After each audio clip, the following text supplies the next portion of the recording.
iPhone 11 Pro Max. Battery health in service, less than 85%. Let's start diagnose to change to original battery. First diagnose 𝐬𝐵O resource inspector. First diagnose completed. Second diagnose a battery charge level check. Provide original screws and original battery. Put high temperature tape to protect front camera and Face ID. Install the new original battery. Use machine to fix weld the battery. Screw back all the screws. Clean up the old glue. Third diagnose sorting system configuration. Third diagnose completed.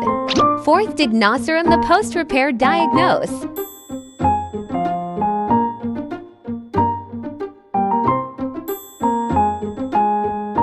Post-repair diagnose completed.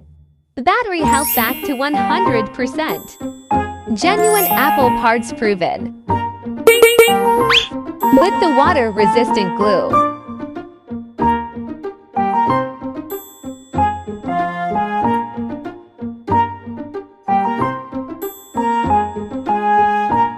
Remove the dust. Install back the screen. Use machine to fix the water-resistant glue. Whole process completed.